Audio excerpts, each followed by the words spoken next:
rediffusion historique d'été. Gauche 25, gauche 25, droite 25 moins, sur gauche 30, 25 moins, sur gauche 30, sur Lyon 30 plus, 25 plus.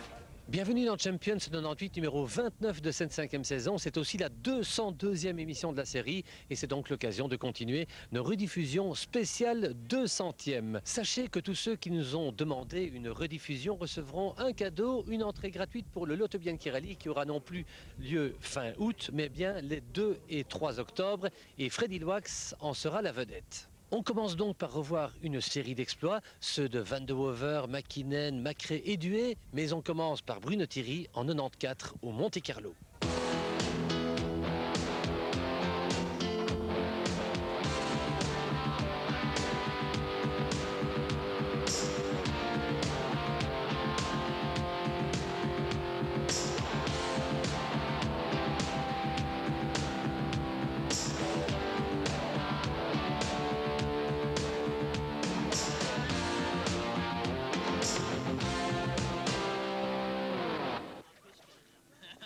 Pour Bruno Thierry et Stéphane Prévost, nos deux compatriotes, ce ne sera pas facile non plus de découvrir leur nouvelle bête de course. La 3e escorte fabriquée par l'usine Ford et entretenue par l'atelier RS Astra de Châtelet intrigue les curieux mécanos de Toyota. Désormais, et depuis qu'il fait partie de l'équipe Ford, Bruno Thierry, nouvelle vedette, est vraiment devenu le pilote à surveiller de très près. Dans votre vie, en 45 jours, tout a changé. Bien sûr, tout. Enfin non, je fais toujours le même métier. Je conduirai toujours une auto de course, à part que c'est une Ford et elle a 4 roues motrices et un turbo. Mais que ça soit une Opel ou une Ford, avec Stéphane, on a toujours préparé les rallyes comme auparavant.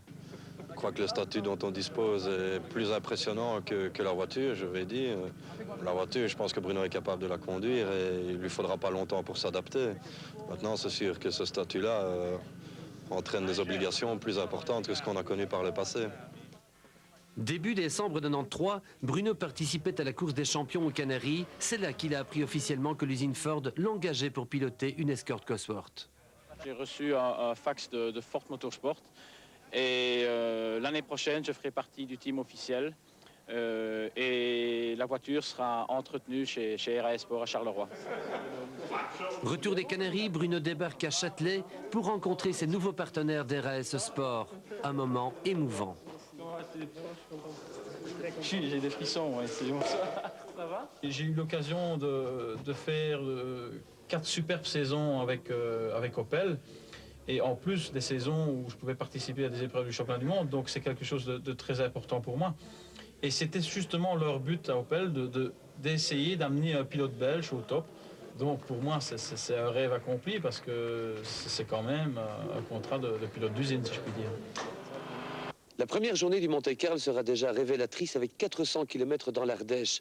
Des routes sèches, humides ou neigeuses, le cocktail de pièges parfaits. 5, 4, 3, 2, 1, gauche 25 moins et gauche 30. Bruno Thierry et Stéphane Prévost s'élancent dans la spéciale d'Entraigues. Ils sont stressés. Tous les observateurs ont les yeux braqués sur nos deux Belges. Pendant ces 36 km, ils passent leur examen d'entrée dans la classe des grands. Ce n'est pas évident. Il faut savoir, et ce sera vrai pendant tout le Monte-Carlo, que Bruno ne dispose pas des meilleurs choix de pneumatiques comme ses rivaux. Cependant, pour ne pas être ridicule, Bruno doit rouler le plus vite possible, tout en évitant l'erreur qui pourrait le condamner. À ce niveau le plus élevé de la compétition automobile, on ne pardonne pas la moindre faute. Ses patrons lui ont demandé de partir lentement, prudemment. Au fil des kilomètres, Bruno augmente le rythme. Il signe un temps de 22 minutes et 40 secondes. 22-40. Les cœurs des supporters belges battent la chamade. Que signifie ce chrono par rapport à ceux des ténors en totale attaque, eux qui ont 100 fois, 1000 fois plus d'expérience? Bruno perd 18 secondes sur l'allemand volcanique Schwartz qui fait le meilleur temps en 22-22. Il perd 16 secondes sur l'agressif Didier Auriol, deuxième temps. Il perd 11 secondes seulement sur son équipier, le leader François Delecourt. 8 secondes sur le quadruple champion du monde, Joachim Kounen. Et 8 secondes sur le bouillant écossais Colin McRae. 5 ténors mondiaux ont été plus rapides que Bruno, mais 3 autres ont été plus lents que lui. Thierry a battu Ericsson de 21 secondes. Il a battu Carlos Sainz de 19 secondes. Et surtout, à voiture égale, il a battu son équipier Mickey Biasion de 6 secondes.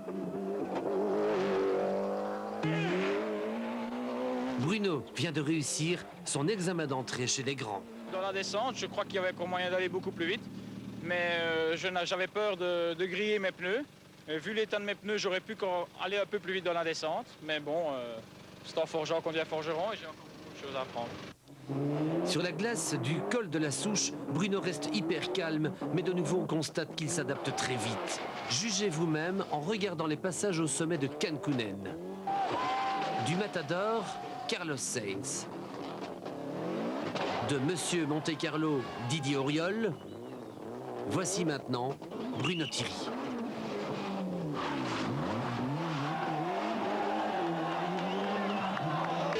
Bruno Thierry continue son apprentissage prudent tout en étant efficace. Il couvre les 41 km de Burzet en 24,51 à 7 secondes de Biasion. La voiture va excessivement bien. Je commence à la sentir. Peut-être que maintenant, je vais un peu commencer à jouer avec les réglages au niveau des suspensions. Bruno Thierry est superbe 5e, 1 minute devant Ericsson, agacé et désordonné. Bruno Thierry a trouvé son allure de croisière. Dans Pont-en-Royant, il bat à nouveau Sainz, Biasion et Ericsson. Il ne concède que 8 secondes à Delecourt. 8 secondes, c'est moins d'une demi-seconde au kilomètre. C'est un demi tic-tac tous les 1000 mètres. Autrement dit, 3 fois rien. D'autant plus que ses patrons lui imposent toujours des pneus plus sécurisants, donc moins performants. Droite 25 points. Dans Maligé, Bruno pilote pour la première fois de sa carrière une escorte chaussée de slick équipée comme ses rivaux. Sur 12 km, il ne concède que 3 secondes à Delecourt, Sainz et Cancunen. Il va de plus en plus vite, mais Ericsson grignote. 25 et 3. Bruno Thierry a aussi chaussé des pneus clous, c'est le mauvais choix. Il perd aussi 30 secondes sur Ericsson déchaîné qui revient à 42 secondes de Bruno. Glisse. Gauche 15 arrivé. Pour attention. Gauche 25 glisse. 11,44. Ben voilà, c'est très bien ce que tu as fait. Et il y en a qui pourront se tenir à l'avenir. Tiens, voilà sec. C'est pas non-stop, ok, merci à vous. L'instant est très émouvant. Reste à connaître le dernier chrono d'Ericsson qui se bat comme un forcené. Bruno n'arrive pas à y croire. Il perd la 5e place pour 1 seconde, une minuscule seconde, après 6 heures, 19 minutes, 17 secondes de bataille de champion. À l'arrivée du Monte-Carlo, peu importe la place ou la place importe? Pour les autorités, peu importe la place, mais pour moi personnellement, nous avons été 5e pendant longtemps et j'aurais préféré rester 5e. En plus, nous sommes 6e à 1 seconde et cette seconde, on l'a perdue dans la dernière spéciale, donc c'est pour moi décevant. Ouais, c'est sûr qu'une seconde, quand on a fait un rallye où on a un temps total en spécial de 6h30, on se dit qu'on aurait pu la gagner très facilement, mais finalement, 5e ou 6e, je crois que ça n'a pas tellement d'importance pour ce premier rallye. Moi, ce qui me rassure, c'est de voir que Bruno a été dans le coup et il faut qu'il apprécie sa performance parce que il a quand même été plus vite que des pilotes confirmés et c'est vraiment positif. Bruno Thierry au Monte-Carlo 94 nous a été demandé par Renaud Broncard de Namur, Étienne Collin de Chesnay et Jean-Marie Marchal de Chanly.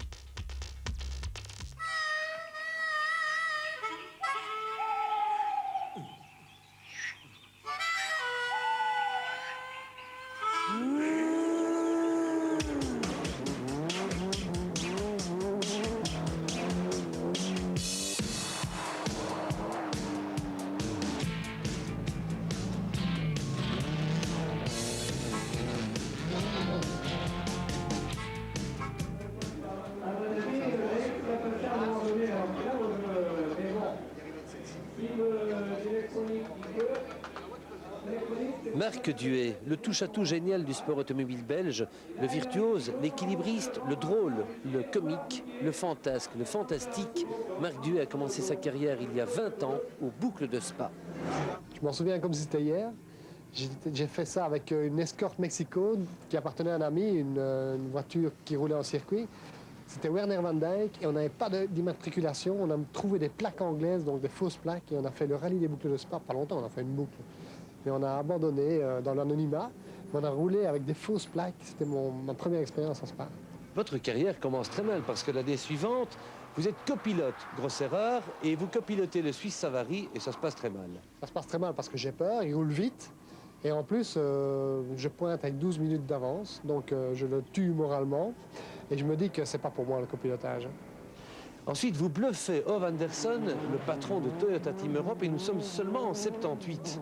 Exact, grâce à la complicité de Eugène Passmann, qui était directeur de la relation publique de Toyota à l'époque en Belgique, j'ai pu disposer du volant d'une Toyota d'usine, confiée par Ove Anderson. Et lui pensait que j'étais un grand champion de rallye et tout, mais je n'avais jamais fait de ma vie un rallye en tant que pilote, et il m'a confié la voiture, bon, parce que pour son ami Eugène Passmann. Et ça s'est bien passé, et de là, ça a débouché, si vous voulez, sur un accord avec Ford Belgique l'année suivante, puisque Gilbert Stapelard m'avait remarqué à l'époque au volant de la Toyota, et grâce à ça, j'ai pu disposer d'une Ford. C'était l'époque où les managers avaient encore le pouvoir de prendre des jeunes pilotes sans leur demander des appuis financiers, donc la période a un peu changé maintenant. Je veux faire du sport automobile, j'aimerais bien être professionnel, là est mon but. Tout s'emballe et votre carrière devient professionnelle, l'apparition de la Porsche, dont vous êtes le pilote fétiche. Oui, la Porsche, c'était un des plus beaux souvenirs. C'était vraiment une voiture virile. C'était quelque chose qui donnait une ambiance dans la forêt à l'extérieur comme à l'intérieur. De très, très beaux souvenirs avec Willy Lux. C'était une très, très belle aventure de rouler dans cette Porsche Belga. Et je suis vraiment très, très content d'avoir vécu 2 années où nous avons pratiquement gagné tous les rallyes belges. L'Audi Quattro monstrueuse 4 roues motrices est votre première et seule victoire aux boucles de Spa en 83. On a eu de la chance de disposer d'une Audi Quattro à l'époque préparée par Conrad Schmidt, qui était la seule traction intégrale. Donc je n'avais pas beaucoup de rivalité et c'était mon premier rallye, mais c'est ma seule victoire aux boucles de Spa. Un beau souvenir aussi parce qu'il y a eu une très belle fête après, notamment avec Kankkunen, et c'était bien. L'Audi Quattro, c'est Björn Waldegaard qui la pilote en 85 et vous l'affrontez avec une Mazda RX-7 2 roues motrices, ridicule mais spectaculaire. Pas ridicule parce que c'était quand même une voiture d'usine et le seul problème de cette voiture, c'est qu'elle manquait encore de 2 roues motrices supplémentaires pour affronter la Quattro. Mais on a terminé second, pas loin du vainqueur, qui a eu de la chance d'être aidé par les spectateurs pour revenir sur la route. Sinon, c'était une belle aventure avec Gilles Timonier et bien, quoi. Voici les grosses groupes B, la Métro 6R4, spectacle mais spectacle problématique. Tout premier rallye de la métro et on a eu des petits problèmes mécaniques avec un capteur, c'est une pièce qui coûte 40 francs, qui nous empêchait de rouler plus d'un quart d'heure sans avoir des soucis de température. Et c'était un premier rallye avec cette métro et on manquait de roulage. Alors on a abandonné Spa alors qu'on surclassait un peu les adversaires parce que nous étions une fois de plus les seuls qui disposions d'un matériel de ce niveau. 88, une Sierra, j'ai envie de dire une Sierra d'amateur. Sierra d'un ami qui manquait de moyens financiers pour pouvoir rivaliser avec les tops. Et là, j'ai essayé de freiner un moment et la pédale est partie plus loin que le plancher. Mon frein à main, j'ai essayé de le tirer jusque plus loin que la lunette arrière. Et le virage et la route s'est dérobée sous mes roues. Nous sommes tombés dans un ravin sur le toit avec Pierre Timonier. C'est ma première expérience avec lui. En sortant de la voiture, il m'a dit « Mon petit, toi, quand tu fais les choses, tu ne les fais pas à moitié. Il faut dire qu'il vient d'Avignon. Hein. » Alors, c'était notre premier contact avec Pierre Timonier. C'était un grand moment puisque personne ne nous trouvait. On avait disparu. Les personnes ne savaient où on était. On était dans un ravin. Et c'était la fin de cette belle Ford Sierra bleu marine. Voilà. On vous retrouve en 90 avec une autre Sierra et là, c'est sympa. C'est très sympa parce que c'était avec Yves Bozet, le docteur fou comme on le surnomme dans le métier, dans les copilotes. C'est le garçon qui est le plus attachant et qui a vraiment une manière bien à lui d'écrire les notes, si vous voulez. C'est illisible comme tout docteur. Et on a eu beaucoup de peine à rester sur la route puisqu'on disposait d'une voiture qui avait des pneumatiques inadaptés au parcours. RAS avait un contrat avec une marque de pneumatiques qui n'était pas tout à fait dans le coup.